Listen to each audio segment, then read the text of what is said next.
I'm honestly always baffled at how grown up I look when I put on red lipstick and like curl my hair and part it to the side.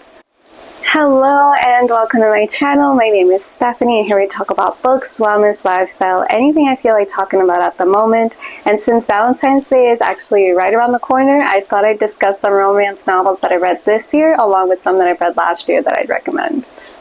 So first I'll start off with one that I read recently that I was in love with, but it left me crying towards the end because the plot twist was actually something I was not expecting.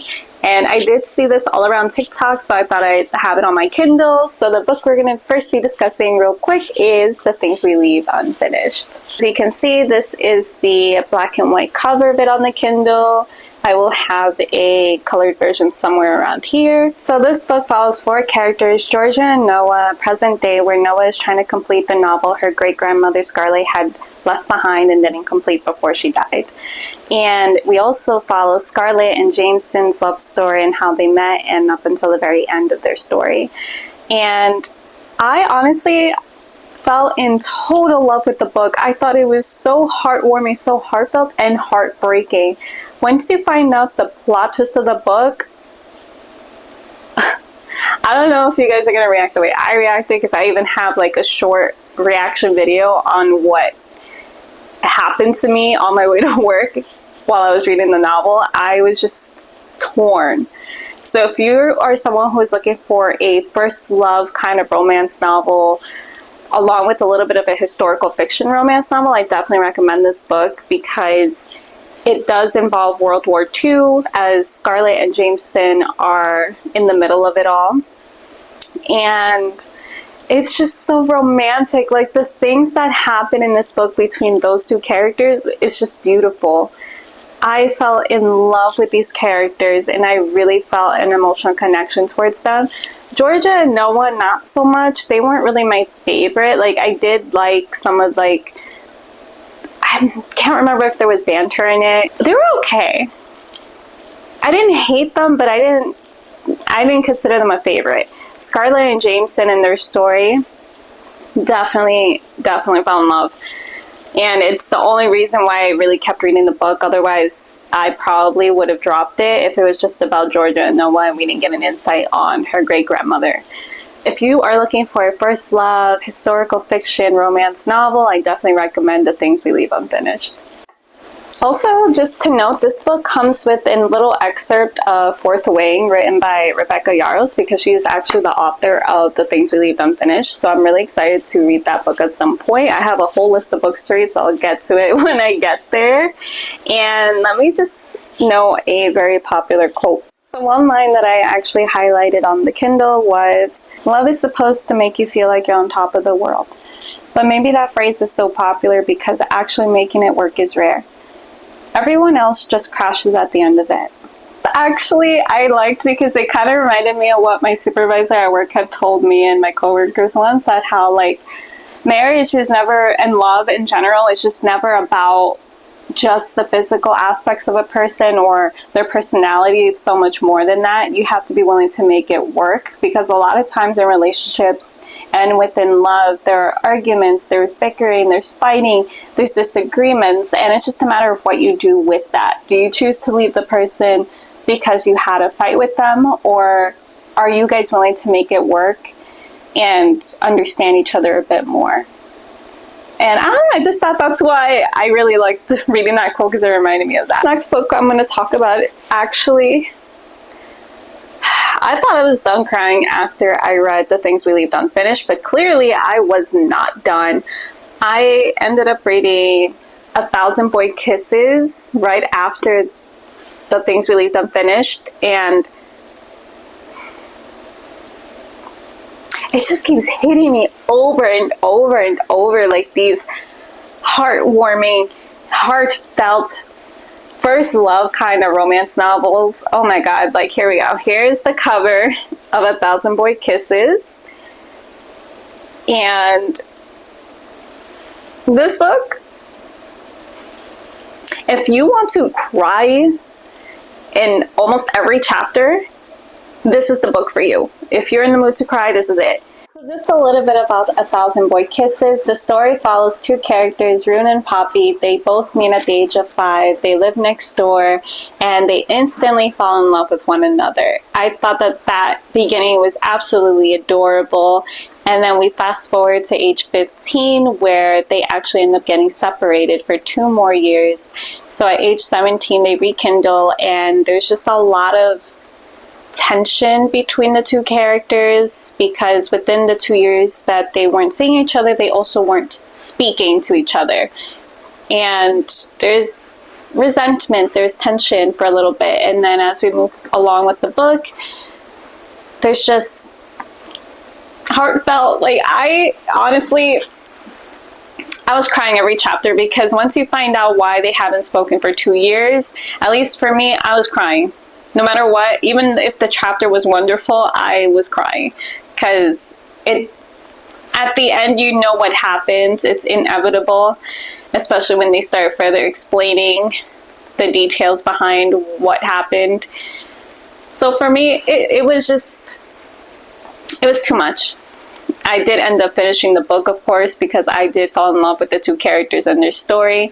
It is a little bit cheesy in the terms of what they do while they're in love with each other, but it's all in good faith, really. They are only 17 when this is happening, and they are still in high school going through the motions, so it's understandable why it's as cheesy as it is sometimes, but it is very heartwarming, and it will leave you crying. So if you want another book that makes you cry, but also makes you believe in a first love and that there is a forever always kind of love, along with like girl next door, boy next door, girl next door kind of story, I definitely recommend this novel. I think it's really adorable. I fell in love with it. I fell so much in love with it that I actually made my own 1,000 Kisses jar. So Poppy's grandmother had left behind a jar full of empty hearts and had told her that her next adventure was to fill these hearts with kisses that almost make her heart burst by that special someone, just as she did with her grandfather. And I thought that was like the cutest thing ever, so I thought, why not make one of my own? I don't have a boyfriend yet or anything like that, but I will save it for when I do have one and I get to write all the kisses that almost make my heart burst. So these are just some highlights that I have on my Kindle from reading the book. He tells the person that he had walked with them their whole life through, but he explains the times where there was only one single set of footprints were not when he walked beside them, but instead when he carried them. Like, it was just based on a story, a religious kind of story, and this was more towards the end of the novel, so it's hearing something like that, just like, when you get there, I think you'll get it, like the feeling that I have, and like my eyes are like kind of watery, so kind of it's so hard for me to talk about this book because I feel like every quote and every word probably just is going to make me tear, because I know what happens and I know what happened before it was said and why this is being said. It's just, this is such a great book. I definitely recommend. All in all, I really did enjoy the novel. I thought it was adorable. I thought it was wonderful. It really made me believe in love again, along with the things they leave unfinished. These books really did make me think that love is somewhere. There is a possibility that I could have that first love kind of love. And yeah, if you love first love tropes, I'm not sure if that's a trope, but if it is, if that's the kind of love you enjoy reading about, then definitely read this book. Again, just know that this book will most likely make you cry. It was a lot to take in all at the same time, especially when you go deeper and deeper into the book. And I'll end talking about 1,000 Boy Kisses with Moonbeam Hearts and Sunshine Smiles. Golly, I am full of sad romance novels. I don't really read too much happy-go-lucky novels just because it's kind of unrealistic to me, so I tend to stay away from that. The next novel I actually want to recommend, because I fell in love with that one as well, was Reminders of Him by Colleen Hoover, which I actually ended up buying the physical copy of. So this is what they look like side by side. Love the cover. I read it on the Kindle first because it's on Kindle Unlimited, and I fell so much in love with the book that I ended up buying the physical copy. So it's actually been a while since I read this book, so I will just read the summary on the back of it to give you guys an idea of what it's about. A young mother fights to earn a place in her child's life, but is there room for her? After serving 5 years in prison for a tragic mistake, Kenna Rowan returns to the town where it all went wrong, hoping to reunite with her 4-year-old daughter. But the bridges Kenna burned are proving impossible to rebuild. Everyone in her daughter's life is determined to shut Kenna out, no matter how hard she works to prove herself. The only person who hasn't closed the door on her completely is Ledger Ward, a local bar owner and one of the few remaining links to Kenna's daughter. But if anyone were to discover how Ledger is slowly becoming an important part of Kenna's life, both would risk losing the trust of everyone important to them. The two form a connection despite the pressure surrounding them, but as their romance grows, so does the risk. Kenna must find a way to absolve the mistakes of her past in order to build a future out of hope and healing. Book is more of a conventional romance. It's definitely not like the previous books I had mentioned where two people just fall in love at first sight and it just goes on from there. This one starts off pretty rough, which is why I really did enjoy the novel. It gives a sense of struggle for the character, which I personally really enjoy reading. And I love character development, so throughout this book you definitely do see it, and then you get to discover what happened that night of the accident that had caused her to go to jail and all that. And I don't know, like it was amazing. Like the circumstance was she wants to get back with her daughter. She wants her daughter back and she wants to like build a life with her. But there are so many obstacles that Kenna goes throughout the novel, and it was just so deep and rich in detail and how it all went down. And I ended up really feeling this character so much. And I really love how Colleen Hoover writes some of her novels. Like with It Starts With Us and It Ends With Us, I really enjoyed both. The first more than the second, and it's actually becoming a movie, so I'm really excited. But anyway, I definitely recommend this book if you're someone who likes to read books where characters are really struggling to get their objective and also enjoy a lot of really good character development. I think it's really wonderful in that sense. And of course there's a little bit of romance between Kenna and Ledger, which was also very interesting, especially when you find out who he is and why he is connected to her daughter in such a personal way. And at the end, it did make me cry. Like, there was a very particular scene in this book, which is basically Kenna's story as to what happened the night of the accident that nobody knew about but her, because she was the only one there when it happened. And that moment made me upset. Like, I was crying and just imagining what it would look like if it was on TV or on a TV, like on TV as a movie or a TV show. It was just so detailed. Like this, I feel like this book was written for a movie or something, honestly. I would have preferred this to be a movie rather than It Ends With Us. So definitely should pick this up if you haven't already, or if you had considered it. So if you're considering picking it up, I definitely recommend this. It's a very interesting romance novel to read. Were there any spicy scenes? I can't really remember, so sorry, I won't be able to tell you if there were, but I will tell you some quotes that I really highlighted when I was reading it on the Kindle. Sometimes I wonder if we are all born with equal amounts of good and evil. What if no one person is more or less malevolent than another, and that we all just release our bad at different times in different ways?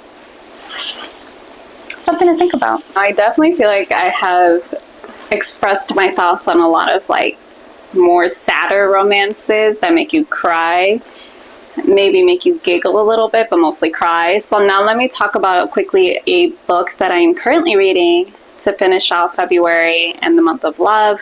My coworker actually recommended this to me because after I told her I was just crying to death over 1,000 Boy Kisses, and she was actually right there when I had the reaction to the final chapters of the book. She was like, read this book because it's like funny, happy-go-lucky, more kind of romance novel, and it has some spice, but it's a slow burn, which I'm not particularly a fan of, but this one actually isn't so bad. The book that I'm currently reading and I'm halfway done with is By a Thread by Lucy Score. This definitely has your grumpy sunshine trope. It takes place in New York. It gives off so much Devil Wears Prada vibes because our character Allie ends up getting fired by Dominic, our main male character, in a pizza shop because she decided to stand her ground, you know, put her foot down because he was being awfully rude and disrespectful as he was in the pizzeria with his mom. And, you know, he got her fired. So then his mom actually offered Allie a job at a very popular magazine. So then from there, it's pretty much Devil Wears Prada vibes, but with more spice and a lot more romance. So far, I actually really do enjoy this book. I have read Lucy Score's Things We Never Got Over, the first book. I haven't read the other two yet. I do have them on the Kindle as well.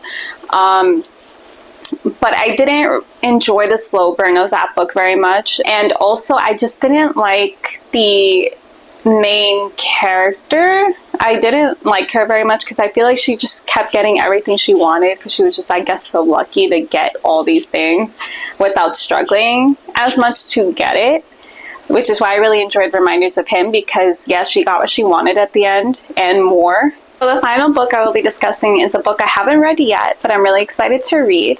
It's the sequel to If He Had Been With Me, If Only I Had Told Her. This actually released February 6th. I got my hands on the Kindle version first. I had that pre-ordered. I actually didn't even know there was going to be a sequel until I believe I was like searching around Kindle, and then it popped up that it was releasing. I was like, oh my god, this is the sequel to If He Had Been With Me. Like, the font is familiar. It looks really familiar to me.